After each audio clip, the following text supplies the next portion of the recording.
তাহলে আপনারা সকলে জানেন যে সাউথ ইন্ডিয়ান চলচ্চিত্রের তারকা মহেশ বাবুকে আগামী দিনে সাউথ ইন্ডিয়ান চলচ্চিত্রের নির্মাতা এস রাজামৌলির আসন্ন চলচ্চিত্র SSMB29-এ অভিনয় করতে দেখা যাবে। চলচ্চিত্রটিতে অবশ্য প্রধান নারী চরিত্রে অভিনয় করবেন বলিউডের দেশি গালখ্যাত তারকা প্রিয়াঙ্কা চোপড়া। তাছাড়া প্রায় অনেকদিন আগে থেকেই চলচ্চিত্রের শুটিংয়ের কাজ শুরু করা হয়েছে, এমনটাই জানিয়েছেন চলচ্চিত্রের নির্মাতারা। এমনকি মাঝে অবশ্য শোনা যায় চলচ্চিত্রের দ্বিতীয় লটের শুটিংয়ের কাজ রামোজি ফিল্ম সিটিতে করা হবে। যদিও নির্মাতারা মূলত চলচ্চিত্রের দ্বিতীয় শিডিউলের কাজটি অবশ্য কেনিয়াতে করতে চেয়েছিলেন, কিন্তু বর্তমানে কেনিয়াতে গরমের পরিমাণ অনেকটা। ঠিক এজন্যই চলচ্চিত্রের নির্মাতা এস রাজামৌলি চলচ্চিত্রের কেনিয়ার অংশে শুটিংয়ের কাজটি পরবর্তীতে করতে চান বলে জানিয়েছে।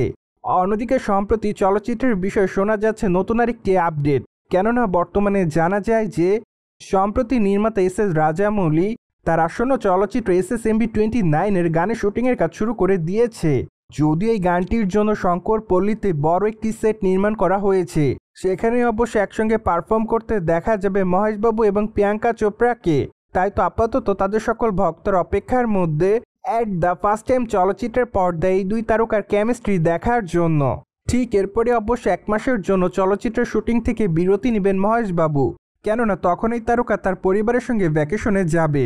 ঠিক ভ্যাকেশন থেকে ফিরে আসার পর আবারও চলচ্চিত্রের শুটিংয়ের কাজ শুরু করবে সাউথ ইন্ডিয়ান চলচ্চিত্রের তারকা মহেশবাবু। তাই তো অনুমান করা যাচ্ছে যে হয়তো জুন মাস থেকে আবারও চলচ্চিত্র শুটিংয়ের কাজে যোগদান করবে সাউথ ইন্ডিয়ান চলচ্চিত্রের দর্শকপ্রিয় তারকা মহেশবাবু। এদিকে আপনারা সকলে জানেন যে মহেশবাবুর এই চলচ্চিত্রের বাজেট অলমোস্ট 1000 কোটি রুপির বেশি। তাছাড়া চলচ্চিত্রটি অ্যাট দ্য ফার্স্ট টাইম 2টি পর্বে নির্মাণের পরিকল্পনা করেছিলেন চলচ্চিত্রের নির্মাতারা, কিন্তু বর্তমানে চলচ্চিত্রের নির্মাতারা তাদের পরিকল্পনা পরিবর্তন করেন।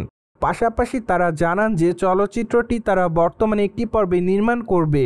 ঠিক এজন্য চলচ্চিত্রের রান টাইমও বৃদ্ধি পাবে এমনটাই জানা যায়, কেননা চলচ্চিত্রের সম্পূর্ণ গল্পটি একটি পার্টের মাধ্যমে দেখাবেন দর্শকদেরকে চলচ্চিত্রের নির্মাতারা। তাই তো তারা বর্তমানে সে পরিকল্পনা অনুযায়ী নিয়মিত চলচ্চিত্রের শুটিংয়ের কাজ করছে। সো ভিউয়ার্স, জেনে তো নিলেন সম্প্রতি শুরু করা হয়েছে SSMB29 চলচ্চিত্রের গানের শুটিংয়ের কাজ। আর এই বিষয়টি নিয়ে আপনার কি মতামত তা অবশ্যই কমেন্ট বক্সে জানিয়ে দিন। And subscribe our channel for more update.